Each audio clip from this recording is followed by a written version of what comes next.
Welcome to talk. Good morning. This is going to be about incident response when you've got a regulator in the room. Who am I and why should you listen to me? I'm Joe Kondel. I've worked in a number of industries. I've been in and around incident and incident response, both from an individual contributor perspective, but also moving towards senior leadership later in my career. This talk's going to focus on the last probably decade of my career, which has been primarily running and operating low latency trading platforms for US equity exchanges. That would be towards the bottom, Investors Exchange. We built a private ATS for Carta, and then also the long-term stock exchange. These are some of the takeaways that I hope you walk away with. Due to regulation and the way that the national market system works, I was forced to understand that the system that I operated on was part of a larger network that extended beyond my organizational boundaries. That was both other exchanges as part of the national market system, the regulators, the SEC and the FINRA, our members and customers, the clearing agencies, sort of you name it. What I hope you take away is that while you might not be regulated into such a position, that if you think about it, especially in the way that certain services and offerings are built these days with infrastructure as a service, observability as a service, any of those things, that if you look at it the right way and you squint, I believe that your incident response networks are also starting to expand past your organizational boundaries. This comes with the cost and an impact that we'll walk through. And then we think that at the end of the day, all of the effort that we put into that pursuit of common ground and joint activity actually increases the resilience of the entire network, both internal to your organization, but also external.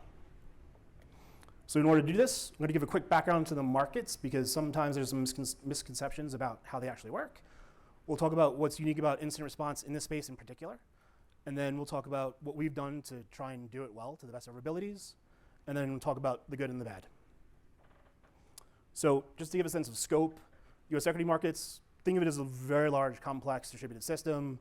You are interconnected with competitors, with your customers, with the regulators. 16 exchanges at this point. There's another 3 that are up for application approvals. 50 dark pools. Who knows how many broker dealers, who are the people that actually trade in the markets.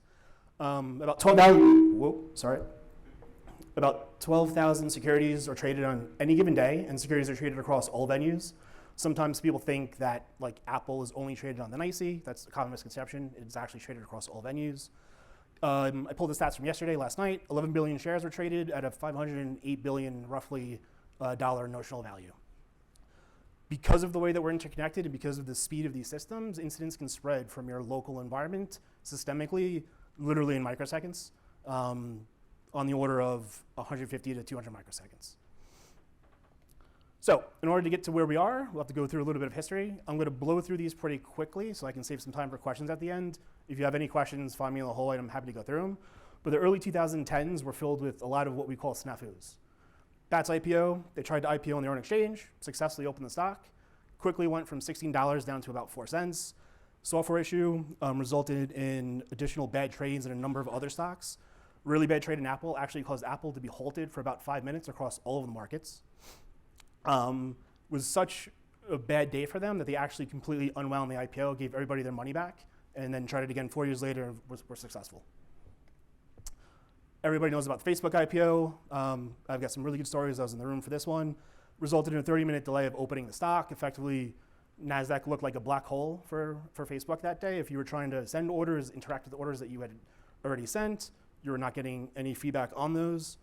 In order to fix this one stock, they had to perform an action that actually impacted all symbols trading on the exchange in that moment.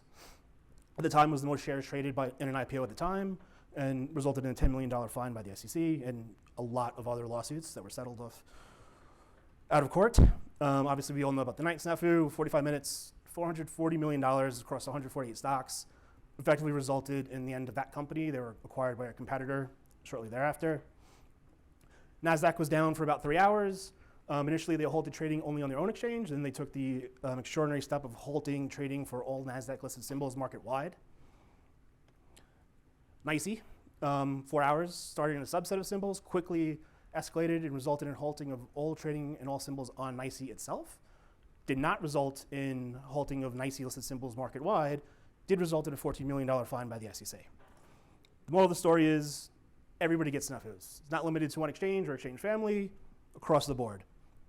The SEC was not particularly pleased during this part of time, and this helped usher in what is now known as regulations, systems, compliance, and integrity. So these are their own words. This is from the adopting release. I'm sure that the first two goals are going to cause some strong reactions in this crowd. The more interesting thing about this is that you can't actually publicly prove those first 2 points. And this is a side quest for anybody who's intrepid. So part of Reg SCI, and we'll talk about a little bit later, is you turn over everything that comes out of your incident response investigations. Now, most companies or entities, SCI entities, will mark that as confidential treatment requested, which means that on the face of it, if one of you in the audience were try to FOIA the incident response data from, let's say, one of my incidents at LTSE, the SEC would automatically rubber stamp and say, sorry, it's not FOIAble. However, that's SEC Rule 83. That has never been tested in court. And so, if you wanted to, some intrepid individual could try doing a FOIA request for some of those and seeing how that goes. It would force the SCI entity to try to defend how and why it would be detrimental to them as an organization to release this information. But, you know. And of course, new regulation means that all the incidents have stopped. Of course not. These are just a short sample from across all the exchange families for the past year or two. And so now we get to incident response. So how is incident response different in this environment? Well, it's not quite blameless. We don't have incident commanders. We have Reg SCI designated personnel. These are folks that the SEC knows by name. These are folks that the SEC have enforced broad legal obligations against for not only incident response, but also broad program management across things like your SDLC process, capacity management, quality assurance, performance engineering, sort of you name it. You are personally liable. They can come after you. Most organizations that I've been responsible for in this capacity have provided me professional liability insurance. Helps me sleep a little bit at night, but thankfully it was never tested. And more interestingly is that these folks are legally required to be the ones who are responsible for event determination and classification. Classification. Events are required to be classified by one of 3 different types. Cybersecurity intrusions, we'll be talking about these today. A systems compliance event or a systems disruption event. The fun thing about this is that an incident can be all 3 at the same time. And I'll give you a quick example of one that's the last 2. So one of the compliance rules that you need to require or adhere to is your system must be within 100 microseconds of NIST standard time at all times. So the way you do that is you buy really expensive GPS clocks, you put them in your data centers, they distribute PTP to your infrastructure. Well, let's say somebody's up on the roof of the data center and clobbers your antenna. Well, now you've got a systems disruption event. You're no longer receiving GPS information from the constellation. Your clock, if you were too cheap to spin, to put out for, let's say, a rubidium oven-controlled crystal oscillator, is going to have a holdover period probably of about a day or 2. If you don't get up on the roof and repair that antenna, within a day or 2, you're going to start drifting outside of 100 microseconds of NIST standard time. Well, now you've also now drifted into a compliance event on top of your systems disruption event. For some of these, depending on what the functionality and the piece of your system that is broken is doing, you have legally mandated recovery times. So there's 4 different classifications that a SCI system can have. None, it's not a SCI system, awesome. Indirect, that's mostly for a cybersecurity perspective. Those are, think of things like firewalls or bashing hosts or jump hosts that if they're breached can pose a risk to a direct or critical system. A direct system is one that serves the function of the 6 underlying core SCI areas, which I'll go into if you want in the hallway, but this is effectively things like matching, market data, things of that nature. Critical are functionalities that are performed mostly by listing exchanges, so the NYSE and the NASDAQ, and they're things that only they can really perform and that there's no sort of analog elsewhere in the system for. So for example, matching engines you typically run in pairs. At the LTSE, we were not a primary listing venue. If I lost both of my matching engines and I couldn't recover them that same day, I can say, fine, let's take the ball home, we'll do a do-over. I am legally required to come up the next morning, whether it's in the same data center or my backup environment. If I'm NYSE and the functionality that does the opening or closing auctions for a listed stock fails, I have a 2-hour failover requirement, whether it's in my primary site or my failover site. And these are very hard requirements. If you breach these, the SEC comes down with a hammer. Severity, which we're all probably familiar with. There's 3 classifications: non-event, de minimis disruption, and major. What's interesting, which we'll go into very briefly, is that once you escalate from a non-event to a de minimis to a major, it actually has severe implications on your incident response process. So obviously, the regular CI person, as you're looking at the incident, which one is it going to be? Hopefully it's de minimis. These are reported on a quarterly basis. So this is your basic incident review process. It's all in-house, all internal. If you have some outreach, maybe a member was impacted by an errant trade, you're going to work with them one-on-one. There's no immediate SEC outreach required. For major, well, this is now what's known as immediately reportable. It also kicks off, at least in our organization, 3 independent but deeply connected work streams. So immediately reportable, the SEC requires you to immediately notify them. They say written notification, you're calling your desk officer. Every exchange has a desk officer who's waiting for your phone call. You're filling out forms, you're giving them verbal or written updates until the event is resolved. And then, as I mentioned, full reports are due after the investigation within 5 days of when you determine the investigation was closed. And the interesting thing about this, if you can see point 4, I'll read it out, is that's from Form SEI. Please provide the date and time when the responsible SEI personnel had a reasonable basis to conclude that the SEI event occurred. That is when this official timeline kicks off and spins off a separate process. It also requires prompt dissemination to your members and other market participants, and this is around risk mitigation. So the name of the game there is, most of the time, they're well aware that you're having problems, and there's resiliency built into the market system to allow them to deal with that from their perspective. You are also required to be open and transparent and be reaching out. And if you don't, or if you do it selectively, you will have a hammer come down on top of you. These are the 3 independent work streams that are happening. So you've got the technical outcomes, which is usually, at least my org, was the SRE and the SWE teams. One interesting thing that we can talk about offline is the way that we view telemetry, logs, any artifact that comes out of an incident investigation or review, it's evidence. It is something that the SEC will come and ask you for. Chain of custody, fidelity, all of that is, we spend a lot of time and effort. It is not inexpensive, but it's just what's required.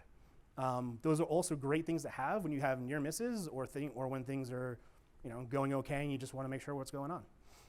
You've got your regulatory and reg CI person who are working towards the regulatory outcomes. They're working with the SEC mostly. And then you've got your market operations people who are working to try and keep fair and orderly markets. So they're working with the other exchanges, with market participants who might have had bad trades and are losing money, trying to make sure that from a business perspective and from a market-wide perspective, things are as well managed as they could possibly be. So how do you do all that? How do you have 3 independent work streams that work as seamlessly as possible? Well, hopefully you're familiar with common ground and coordination and joint activity. Within the organization, these are a lot of the processes that we used. Employee onboarding, the directly responsible individual process. That's so Eric Rees wrote the Lean Startup. LTSE was very much a Lean Startup methodology process or environment. What that process basically means is that anybody in the org can be the DRI for any type of project, piece of work, anything else. And you sort of invert the organizational hierarchy such that you can have a junior dev that's responsible for getting something out the door that might require the chief regulatory officer's input. And the CRO is not subservient, but is working with them at their behest to achieve that. So you're constantly reinforcing those types of networks and those types of relationships. Obviously, these are things that you're probably familiar with, chaos days, things like that. And from a monitoring perspective, it's really having a people-first culture. We had formalized feedback mechanisms, which I'm happy to talk about offline, and then obviously learning reviews. And then it looks similarly at the borders or at the edges. Member onboarding, you're actually integrating their trading platforms into yours. There's a technical component to it, but there's also a relationship management perspective. The exchange application and exchange go-live process is usually at least a year long, if not longer. You're working with all the other exchanges, the clearing firms, everything else, lots of testing, lots of weekends, unfortunately, because of how this stuff works. It has to work from roughly 4 a.m. until 8 p.m. every day, so you really can't test in production. So you're having people spend their burned Saturdays doing this. So you better get your investment back from that. And similarly, examinations, audits, you're under your constant audit by either internal audit, the SEC, FINRA, you name it. I view that as a positive. I view that as a constant feedback mechanism on whether you're actually walking the walk and talking the talk. Predictability internally.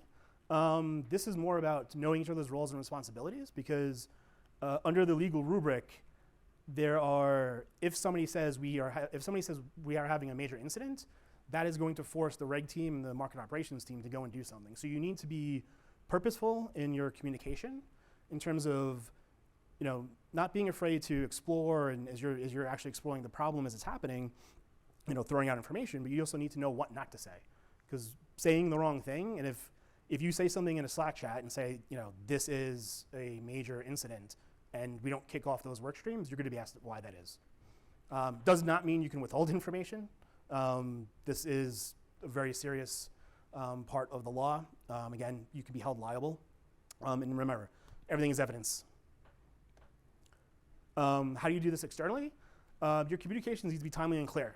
Communication, consistency, and clarity is the key. Everybody in this industry is really just about risk mitigation at this point because of how fast things can go wrong. So you just need to give them the information that they need to make the decisions that are in their best interests. And that could be turning you off for the day. That could be turning you off for the week. And that's okay.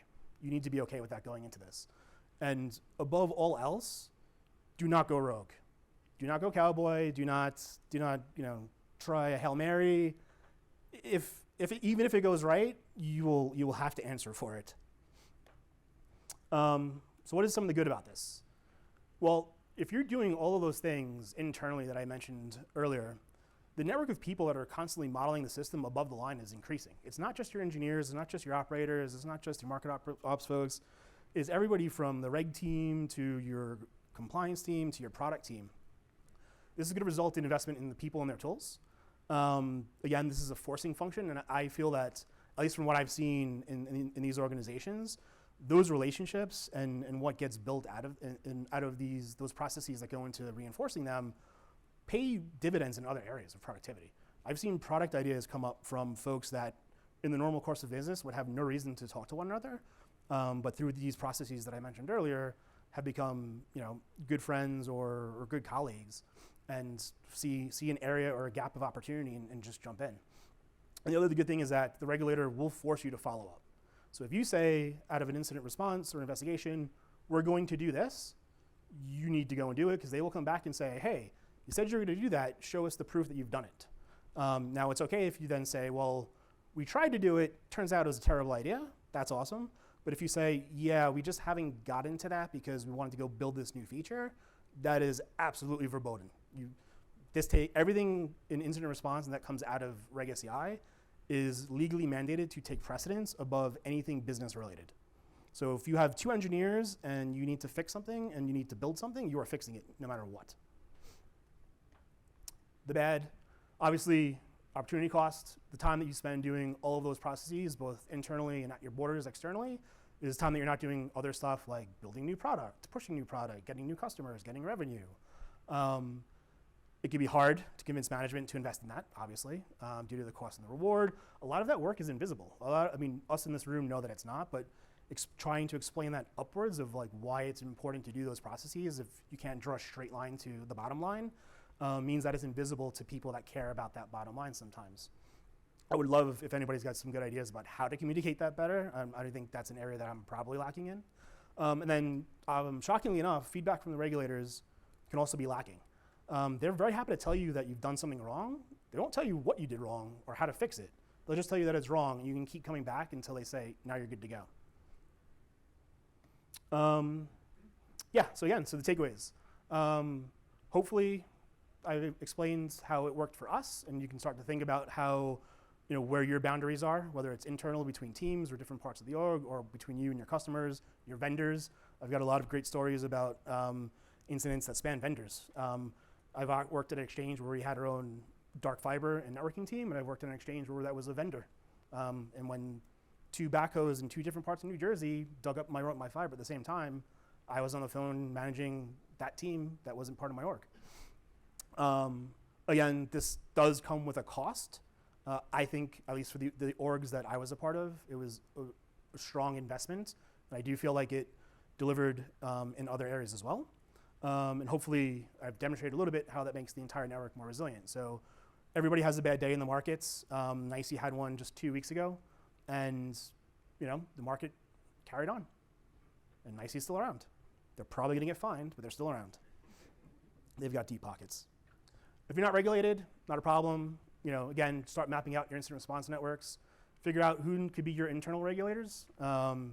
Build the common ground outside of open to all learning reviews. I know in this industry, at least, or in this community, we've opened up learning reviews to all parts of the org. And a lot of times, even in orgs that I've been a part of, you get people that come but don't really participate. So start to think about how you can build that common ground outside of just the learning reviews and just having them participate there.